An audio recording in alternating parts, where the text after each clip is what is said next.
Question pour un ami. Est-ce qu'il y a des interactions dans les médicaments ou est-ce que ça peut être dangereux de consommer différentes choses quand on est, par exemple, sous une ordonnance médicamenteuse? Tout à fait.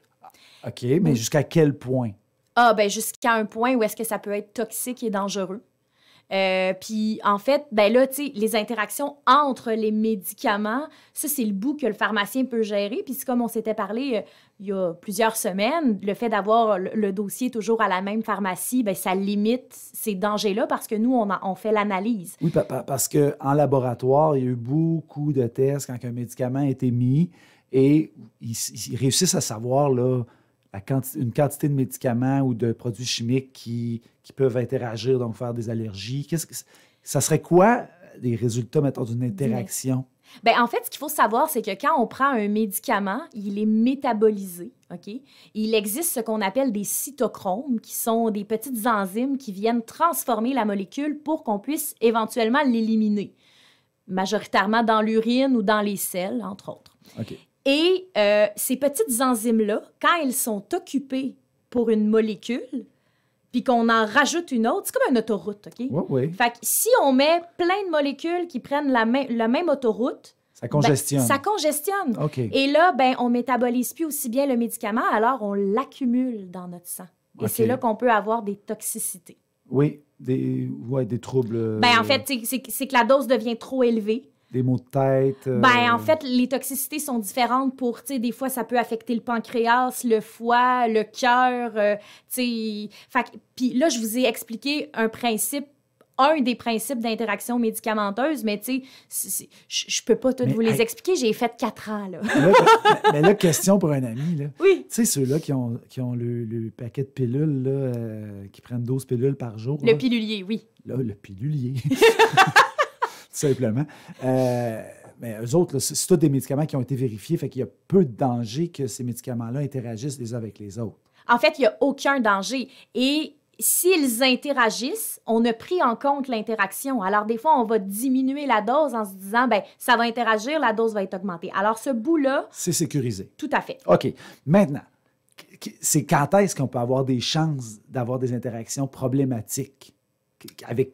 Tu sais, je prends des médicaments, le pharmacien a tout vérifié. Ça veut dire que ça sort pas, c'est pas des choses qui sortent du pharmacien là, qui vont interagir avec nos médicaments. Non, c'est ça. En fait, il y a la nourriture. Puis, tu sais, je sais pas si tu as déjà pris un antibiotique et là, le pharmacien t'a dit « Hey, attention, celui-là, faut pas que tu le prennes genre avec du lait. » Oui, le jus de pamplemousse pour les médicaments, pour le cholestérol, entre autres, ou tu sais, des choses comme ça.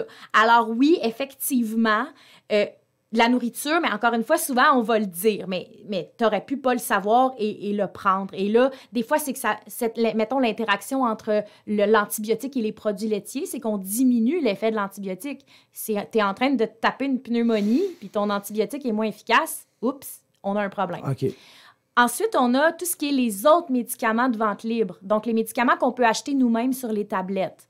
Donc, ça aussi, c'est quand on prend déjà des médicaments, ben c'est important de demander au pharmacien avant de choisir un médicament de vente libre parce que ça peut interagir. OK, comme tout. Ben, tu sais, exemple, le sirop pour la toux qui contient du DM, là, le dextrométhorphan, va interagir entre autres avec les médicaments antidépresseurs. OK. Tu sais, c'est un exemple parmi tant d'autres. Fait que là, encore une fois, le pharmacien est là pour accompagner. OK, good. On peut aussi aller vers d'autres interactions où est-ce que des fois, on ne le sait pas parce que la personne ne nous en parle pas. La consommation d'alcool. L'alcool a vraiment... avec un des médicaments, entre autres, là, on peut être malade pas mal si on prend le médicament avec de l'alcool. La fumée de cigarette interagit avec certains médicaments. Il y a quelque chose dans la fumée de cigarette. Alors, si on prend le médicament puis on fume... On métabolise le médicament d'une certaine façon. Et si on arrête de fumer, les doses du médicament en question peuvent monter. Fait que, tu sais, il faut comme dire à notre pharmacien qu'on a arrêté de fumer, finalement. Et la nouvelle mode, qui est le cannabis, en fait, je dis la nouvelle mode, le cannabis a toujours existé, mais maintenant, les gens ne sont plus gênés de le dire. Ah, ben oui. Qu'ils le consomment. Et ça aussi, il y a des interactions avec les médicaments. Donc, encore une fois, il faut le savoir. Je vous dirais par contre que là, tout de suite, les interactions avec le cannabis sont un petit peu plus difficiles à évaluer parce qu'évidemment, on a moins de données parce qu'avant, c'était juste comme... C'était undercover, là. C'est ça! On le disait pas trop, là. Non, c'est ça. Fait que... Mais là, il y a des tests maintenant qu'on...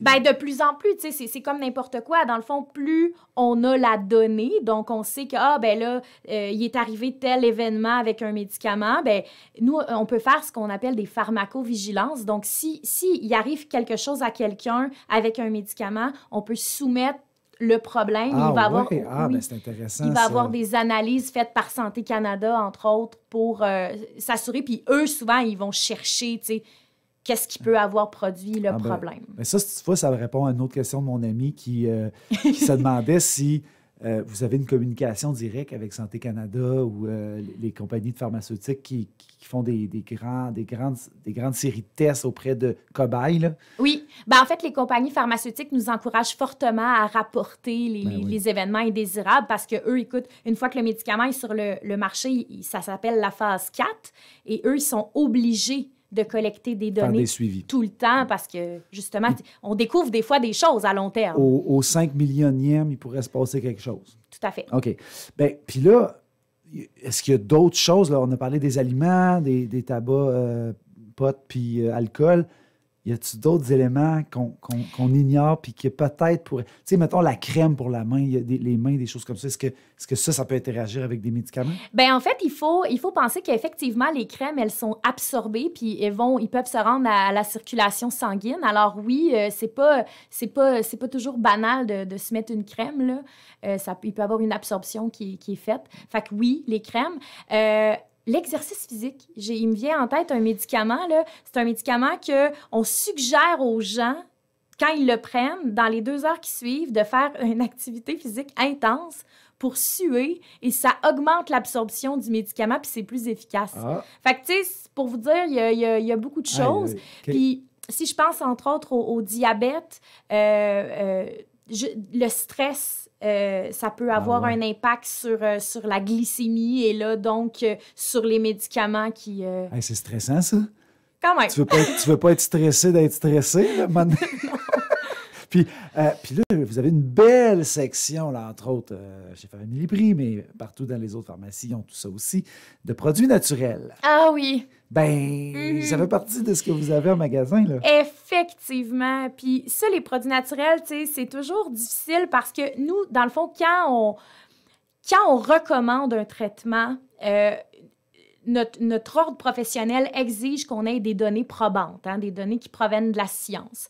Et les produits naturels que nous, on détient en pharmacie, ça fait partie de ceux qui ont des données, mais elles sont souvent manquantes. Tu sais, on manque de données. Ben oui. Fait que quelqu'un, justement, qui prend plusieurs médicaments puis qui me demande de prendre en plus un produit naturel, c'est pas rare que je suis obligée de lui déconseiller parce que, justement, j'ai pas assez de données pour m'assurer qu'il n'y aura pas des interactions médicamenteuses dangereuses pour lui. Bon, vous déconseillez, mais c'est à lui les oreilles. Tout à fait! C'est ça. Donc, c'est la recommandation du pharmacien, là. Alors, j'ai l'impression que ça fait le tour du sujet des interactions possibles. Donc, il ne faut pas s'inquiéter avec ça. C'est ça que je comprends. Non, il ne faut pas s'inquiéter. Non, pas du tout. Mais il faut informer notre professionnel pour qu'il puisse justement nous accompagner dans la gestion des interactions. Voilà. Merci beaucoup, Kim Blanchette, de ton passage avec nous ce matin. Merci.